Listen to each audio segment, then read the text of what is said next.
Well, hello, everybody. Saludos a todos. My name is Kroeger, and I am a sustainable ag specialist at Incat, and I'm also the program coordinator for Soil for Water. I'm very glad to be here for the fourth year of the Texas Hispanic Fest conference, and I wish we were all in person as originally planned, but I have hopes for next year that we can meet each other in person. So I wanted to say thanks to UTRGV for having us and for all the hard work that goes into this conference. And today I'm going to give you an overview and an update of the exciting new things that we have going on in our Soil for Water program. We're rolling out a number of new things. I'm going to walk through those things. And I'm also going to walk through how to do a visual soil assessment to understand whether your soils are functioning properly so you can get the most bang for your buck from your pastures and your crops and capture and hold more rainwater in the soil. So I just want to put this reminder up here. We are fortunate enough to have funding from an NRCS Conservation Collaboration Grant. And I just want to remind you guys that the views that I'm sharing today don't necessarily reflect the views of the USDA. So as many of you all, well, some of you may not be familiar with Incat, and some of you might be very familiar with Incat, but if you don't know, we've been around since 1976, and our mission is to help build resilient communities through local and sustainable solutions that reduce poverty, strengthen self-reliance, and protect natural resources. And we do this through two pathways, energy and agriculture programs.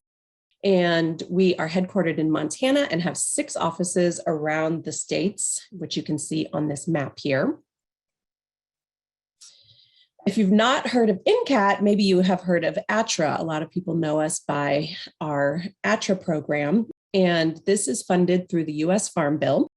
And if you haven't visited our website at atra.incat.org, I highly recommend giving it a go. There are resources there from everything from livestock management to growing lavender and everything in between. And if you name it and it has to do with agriculture, we probably have a resource for it on our website.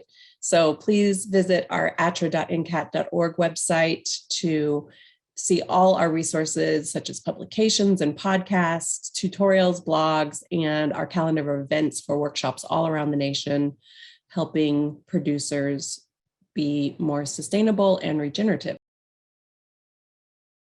So I'm going to go ahead and start explaining a little bit about Soil for Water. So this is a program of Incat as well. It started in 2015, and we've been building a dynamic community of producers like yourself who are curious about water and soil practices that create resilient and profitable agriculture systems. So we seek and welcome collaboration with groups and individuals that share this mission, and we hope that you'll hop on board with us and learn how you can catch and hold more water in your soils and your production practices as well. So the Soil for Water program began by setting up research trials on 15 different ranchers in Texas to see how the different management practices they were using affected soil health and also water holding capacity. These trials are still ongoing today. And out of that group of producers, we formed the start of the Soil for Water Network. And since 2018, these producers have come together to share ideas and learn from each other. And these are just a few of the ranches that we have in our network. So you can see a number of, you might recognize some of these ranches here. There are many more. And if you go to our website, soilforwater.org, and check out our Texas trials, you can learn about all those different research trials we're doing on the website there. We made story maps for them. This is a picture of us doing monitoring on some of the transects on one of the ranches in Canadian Texas at the Needmore Ranch. And additionally, Soil for Water has always focused on education of producers through field days and events and workshops, and topics run the gamut, but you can see some of the common themes here on this slide. And overall, we focus on improving soil health and your capacity to capture and hold more rainwater in the soil. So we do really try to make these events fun and interactive and provide time and exercises that help producers get to know one another so that we can strengthen the networks in the various areas where we're holding these events, and so that other producers can get to know one another as well, because we know that other producers learn best from other producers. So we like to foster that type of learning environment. So in 2021, we were fortunate enough, with the help of the Conservation Collaboration Grant from the NRCS, to expand our network nationally. And so we have done so. We also received a grant from SARA, Southern SARA, to continue our Soil for Water work and promote the network for the next 3 years into 2024. So that's very exciting.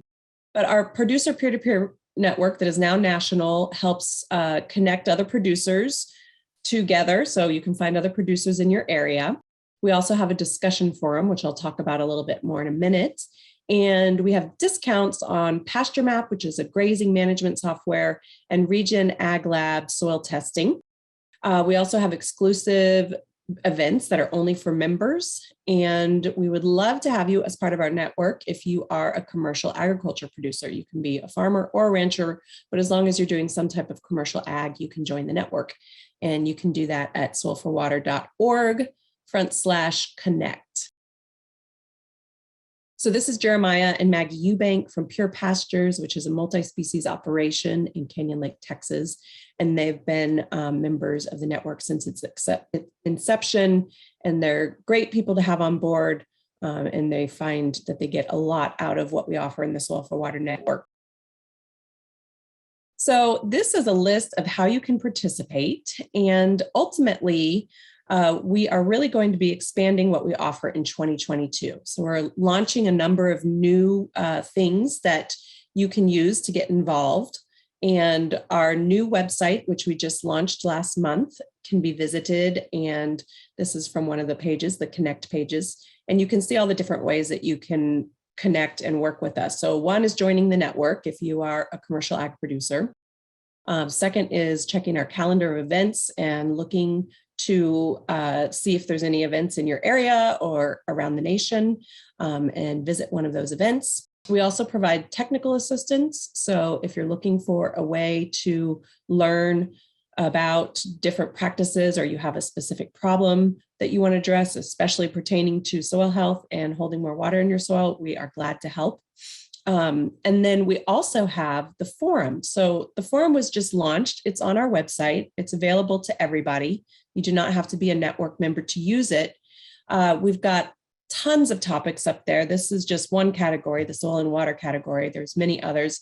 And it's a place where you can post things, ask questions, post pictures, talk about events, different things like that. So please join the forum and start chatting with us all a little bit more. So additionally, at the end of the month, we are going to be launching our Atlas of Regenerative Farmers and Ranchers. And basically what that entails is you can plant a flag on a map that will be associated with a little profile that you can generate for your operation. So this will allow you to be seen by the public, and it will also allow you to connect with other producers that are around the nation and in your area that are interested in growing the regenerative movement as well. So our goal is to have this map up on the website before the end of the month. And you can check back to soilforwater.org to see that map.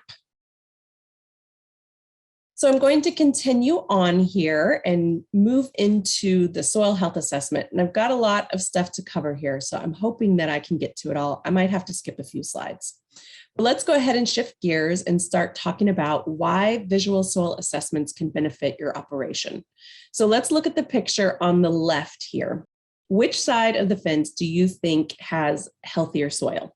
Well, that's not too hard to figure out, right? We know that keeping the soil covered, integrating livestock, keeping live root in the ground, minimizing disturbance, and increasing biodiversity are all going to help with soil health. And we can see most of those things on the right-hand side. So I'm going to go with the right side of the fence. But what I'd also like to ask is, what's the soil health like under the fence line, where there's practically no management or very little management. A lot of times when we compare our soil from in the field to underneath the fence line, we can see a lot of different things. And the soil under our fence line can often tell us the natural state of our soil and give us clues as to our soil's potential in the areas that we have been managing and maybe have changed it. So I'm going to walk you through how to do a visual soil health assessment using Graham Shepherd's book, which you can see on the right here. He is, I believe, from New Zealand. And this book can be found online, and I highly recommend getting it. It's a great tool to keep in your pocket or keep on your bookshelf. But ultimately, it's got two different assessments for both croplands and pasture lands. And Graham provides a soil health card that can actually give you a score for whether it's a cropland or pasture land. I'm not going to go into the score too much today, but just know that that is a tool that's in the book, and you can use that for the future to assess how your soils are changing with the management practices that you do. So I'll only be going through a portion of the assessment. There's other things that he looks at in the book, but I didn't have time to go through all of it. So I highly recommend the book as a reference. So I'd like to just start with an anonymous quote here. Despite mankind's lofty aspirations and many notable achievements, our survival depends on a 6-inch layer of topsoil and the fact that it rains. So this is reality. Soil allows for us to breathe, it allows for us to eat, it allows for us to take in the nutrition, it oxygenates our environment by way of plants. So this is very, very important. And a decline in soil physical properties in particular can take a lot of time and cost to remedy. So these properties, these physical soil properties, are going to allow the movement of air and water through the soil, which is going to allow nutrients to become available to the microbes and to the plant. These properties determine the ease with which roots can penetrate the soil and the number, type, and activity of soil organisms and the uptake and availability of soil nutrients. So we really want to produce nutritious food, right? Good soil health is the way that happens. Another thing that I'd like to note is that the nutrition content and palatability of your grasses and the sweetness of your strawberries are going to be determined by your physical soil properties. For instance, if we don't have boron in the soil, which is what moves sugars up and down inside of the plant, we're not going to have a very tasty, palatable grass, and we're going to have a really bland, boring strawberry instead of a really sweet, red, juicy strawberry. So by learning a little bit more about our soils, we can also maybe take soil tests and tissue samples of the plants, and we can learn how to manipulate our management practices to improve. So ultimately, yes, we can improve resilience, pasture and crop production, animal health, human health. We can reduce input crop cost. We can improve groundwater quality as well as quantity. We can sequester carbon, and we can help mitigate other greenhouse gas emissions that are caused by agriculture.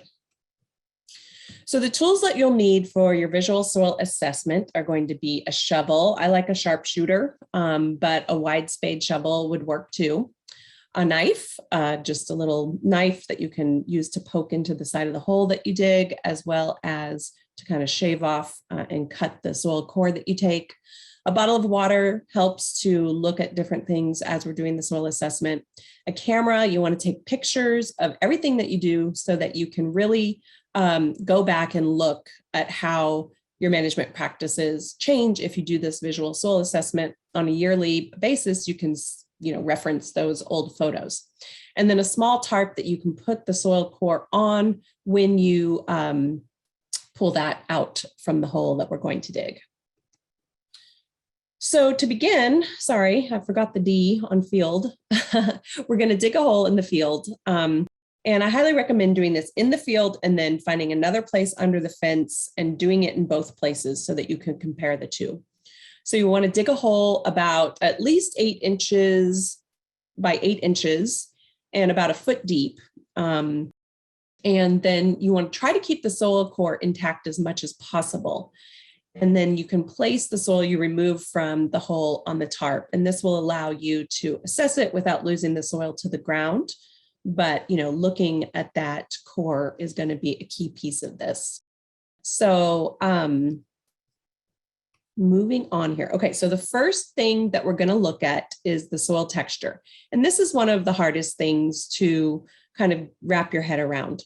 In the book, there is a nice graph that gives you a description of what the soil will feel like. You're going to want to take a sample about the size of half of your thumb from the top layer of the soil and another the same size from kind of the subsoil. You want to mix them together, add a little water to it, and then begin to kind of rub it with your hands to knead it in the palm of your hand so that you can see what the stickiness is and see how it rolls and forms together. So a silt loam and a clay loam are the highest score that you can get there. And so in general, there's descriptions in the book for what that looks like. So a smooth, soapy feel or a slightly sticky to no grittiness. It molds into a cohesive ball, which fissures when squeezed between the thumb and the forefinger. So I'm not going to go into much more of that, but soil texture is one of the first pieces of the puzzle. We're then going to look at soil structure, and soil structure is a huge determinant of how air can move through the soil as well as water. And so I want you to remove a portion of the soil core by gently applying pressure and attempt to gently loosen some of the soil from that core so that you can expose the natural aggregates or man-made clods that may be in there as well. So if you can't break it up really easily with your hands, then you're going to just kind of use some force to break it up. But ultimately, we're trying to see how that soil falls apart. Does it fall apart in small, fine aggregates, or does it have significant clods and some fine aggregates, or is it basically just dominated by a very coarse, massive clods that are in the soil? So porosity soil structure. Aggregates are going to be an indicator of microbiology, and these aggregates are held together by glues that are made by bacteria and fungi in the soil. So we want to see quite a bit of aggregation. We want to see large and small particles, and we want to see it throughout the soil structure as far down as we can go, because that means that the microbes are moving around in the soil efficiently. All right, so next we're going to look at soil porosity here. And you can see here, you can look at both the sides of the hole that you've dug, and you can look both at the soil core. And ultimately, the number one limiting factor in soil is air. So if we don't have air movement happening in the soil, we're out of luck, right? So we need to get air movement in the soil. That's determined oftentimes by how much calcium's in the soil, and if we have enough and of the right balance of calcium and other minerals to create flocculation that allows soil porosity. But it's also determined by things like arthropods, earthworms, different bugs moving around, how the microorganisms aggregate the soil, and different things like that. So we want to make sure that we've got that porosity. So you can see here in these three pictures the difference between a soil that has good porosity, it kind of looks like cottage cheese, to moderate conditions that you've got some of those aggregates and a little bit of movement going on there, a little bit of ability to move, but it's declining significantly. And then you have a completely compact, very little air capacity in the soil, and you want to make sure that that's not what's happening. But if it is, we can make management practices to change it. So next, we want to look at the number and color of the mottles that are occurring in the soil, if there are any. So what are the size, what are the number, and what are the color? So mottles are going to be an indication of how well the soil is drained after a rain event and how well it's aerated. So if you have a lot of compaction, you're not going to have draining and you're not going to have the aeration. And then you get a lack of oxygen in the soil. And if you have a lack of oxygen for prolonged periods of time, you're going to have anaerobic soil, and that's going to cause the oxidation and reduction of iron and manganese. So models will develop, it will turn those trace minerals from being kind of an orangey color to turning more into a gray color. So if you're going to have a variation of orange models to gray models, and if you have a lot of gray models or kind of deep orange models, that's generally showing that your soil is not draining for really prolonged periods of time, and it's allowing the oxidation of those minerals in the soil. So additionally, we want to look at soil color, and this is a big indication of soil organic matter and humus actually as well.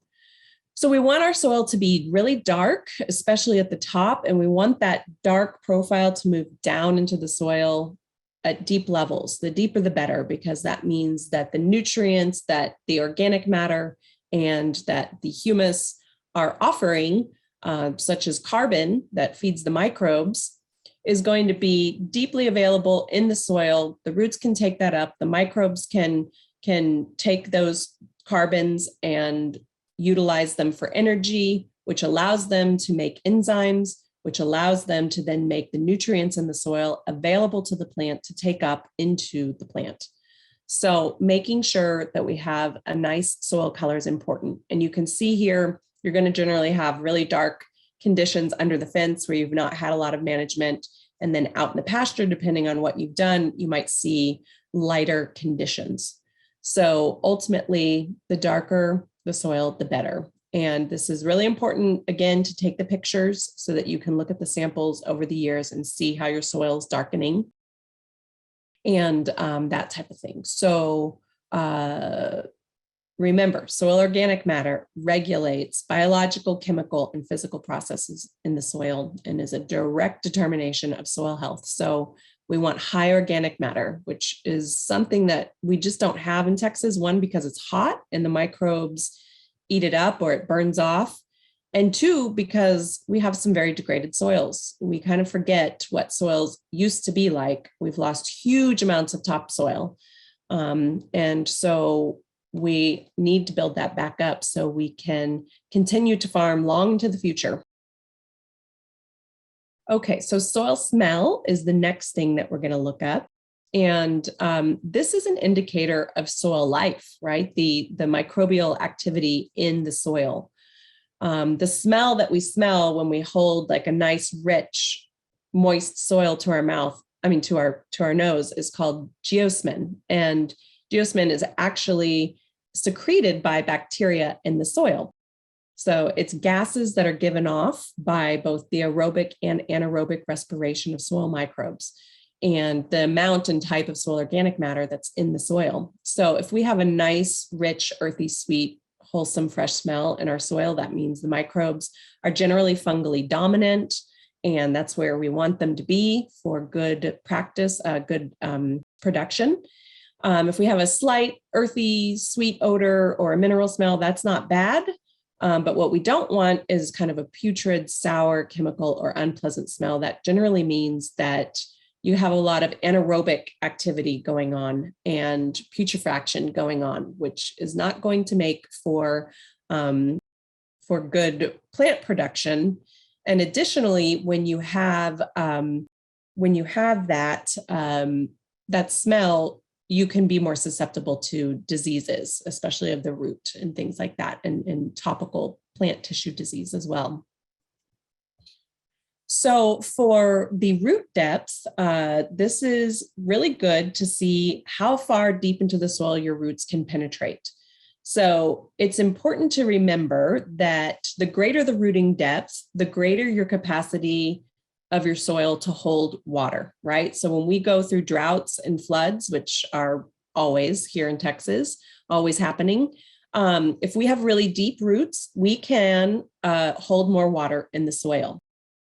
It also is going to increase the availability of the nutrients to the plant because that plant can pull from all the different profiles that it's moving through. And it will also result in more dry matter, right? Because as those roots senesce, they will leave organic matter in the soil, which feeds the more microbes. The more microbes we have in the soil, the greater capacity our soil can act like a sponge, and porosity and all of these things that we've been talking about.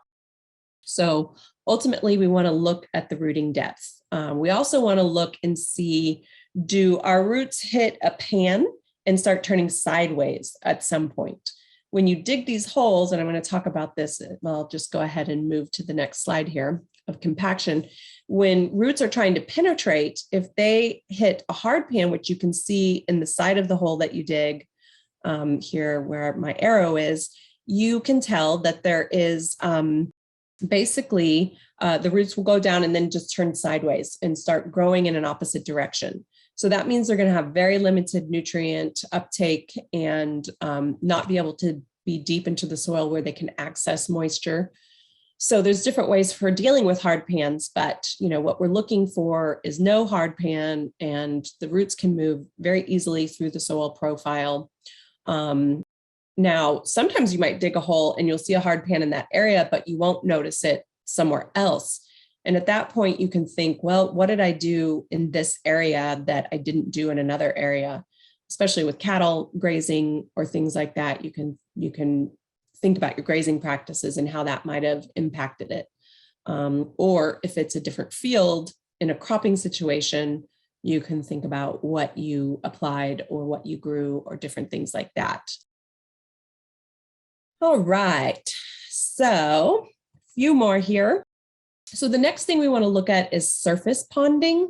And basically, roots need oxygen. And if they are sitting in water for a long time, they're not going to be able to respire, and oxygen's depleted in the soil, and it causes anaerobic conditions that can really, really leave us susceptible to root disease and just die off in general. And it suffocates microbes. So we lose our microbial capacity in the soil when this is happening. So you can look at this picture here to kind of determine a little bit about how rain infiltrates into the soil. You can also do a soil infiltration test, which is a great thing to do, again, below the fence and out in the pasture to see what the difference is. Do it in a number of places around the pasture if you can. And ultimately, we don't want any water sitting past one day after rain in the field. So you can try to improve your organic matter and different things like this to absorb and more rain into the soil. Now, surface relief is the last thing I'm going to go over. And this test can help you see the severity of pugging that can occur maybe from stock or farm equipment. And it can indicate the structural damage of the soil below the surface. So fungally dominant soil tends to be really spongy, and it will bounce back when it's treaded on. We've all walked across a field, I hope, where you kind of you can feel that sponge. And even though it might be really wet, you're not sinking below the surface of the plants and that type of thing. So ultimately, we want a really spongy, bouncy surface relief. So when we have very broken and deeply incised soils, it can damage the root systems. And oftentimes that will lead to the increase of bare ground down the line. And if you're in a ranching operation, we don't want bare ground for a number of reasons, but mostly because we want to have as much forage as we can. So looking at surface relief is helpful too. So those are just the top few of ways that you can look. You can also do earthworm counts, and I highly recommend soil sampling, both doing just regular soil testing of nutrients, cation exchange capacity, and base saturation.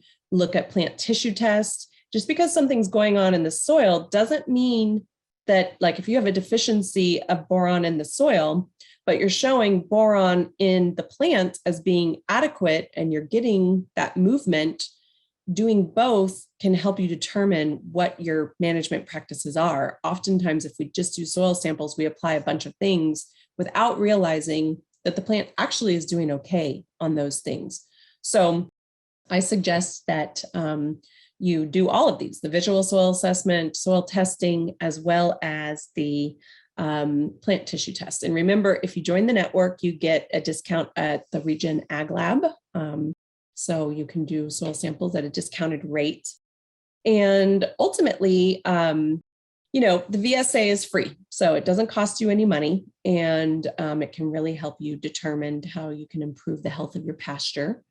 And if you do a VSA and you need some help with technical assistance on what you can do in the pasture to remedy those conditions, please don't hesitate to reach out, and you can contact me. If I don't know an answer, I will connect you with one of our other sustainable ag specialists at Incat. We have an amazing array of talent, no matter what your production practice is. So I really appreciate the time today. I can be reached for questions at karak@incat.org. Please don't hesitate to reach out, and please join the Soil for Water Network. Thank you very much. Kara, very, very quickly before you pass it on, I think we're going to do a couple questions that have come in before Justin gets on. Okay. We've got a few good ones here. First, on the network, is there a fee to join the Soil for Water Network? No, thanks. That's a great question. And I'm sorry I didn't mention that. It is free to join. And most of what we do at Incat is free. Since we receive grant money from SARA and NRCS and the Dixon Water Foundation, most of what we offer is free. If we charge for an event or something like that, in general, it's just for food or, things like that to cover those types of costs. So yes, free to join.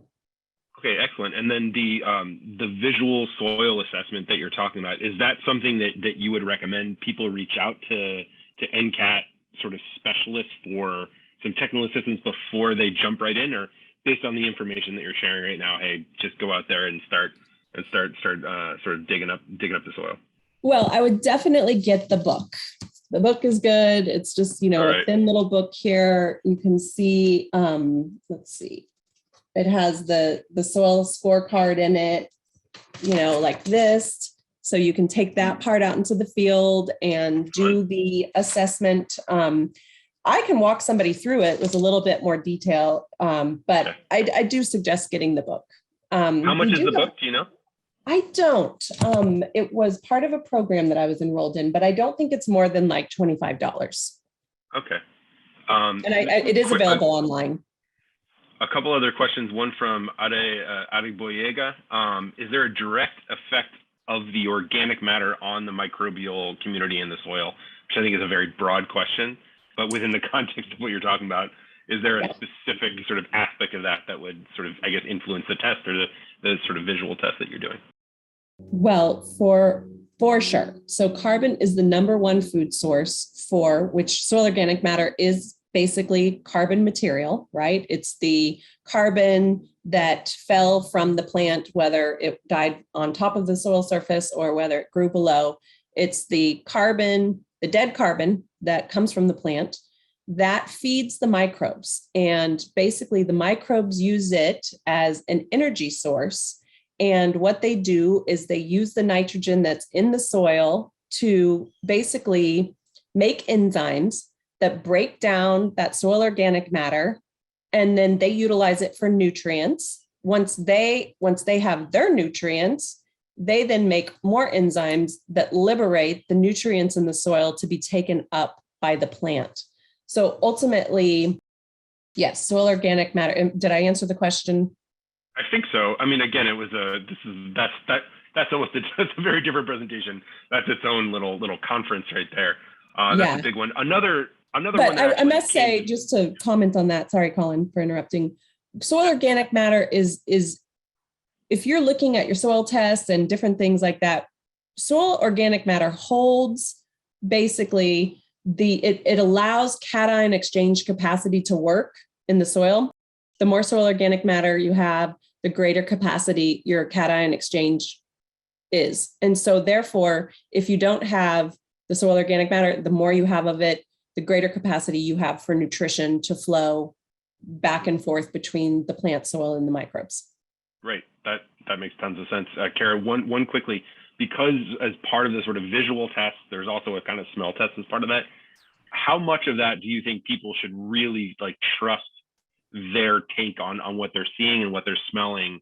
Like, is that how reliable is that? I mean, of course, sort of sight and smell can be somewhat subjective. I mean, the smell in particular, I think someone mentioned before that what smells normal to one person might smell foul to someone else. Is that something in your experience is it pretty straightforward? 100%. Well, everybody has different levels of their capacity to smell, right? You know, when I go out into the field with somebody who's recovering from COVID or who is a smoker, they're not going to be able to sense some of the smells at the same level. So yes, our smell capacity is variable. I do recommend always doing these types of tests. I love doing monitoring with more than one person, you know, at least like 2 other people with you, because everybody sees different things and you can talk about that and learn more from it. But one person in the group usually has a better sense of smell than others. But, you know, when you smell a putrid soil, you can pretty much tell. So, yeah, I think that you can definitely trust yourself to make a decent decision there. But you also need to go around and smell the soil from various places in the pasture because they all smell different. Yeah. Right. That's great, but that's a very empowering message, right? That's sort of like trust your gut. If you're passionate about this, if you're into it, you know, get experience, go and smell soil that you know is already healthy, right? That is from nearby you. You have sort of a baseline too, right? That could be a nice. So one of the interesting things that I've learned, this is in Nicole Masters' book. She talks about our sense of our sensitivity to the smell, the geosmin smell. Geosmin is the description of the smell that comes from soil that's made by bacteria. We're more sensitive to that smell in our nasal passages than a shark is to blood in the ocean. Ooh, wow. Yeah, and pretty interesting. Sharks are very sensitive to blood. They're very sensitive. So, you know, we have a strong capacity to smell this. And, you know, I think that just goes to show the importance of understanding our soil health because it's what allows us to live.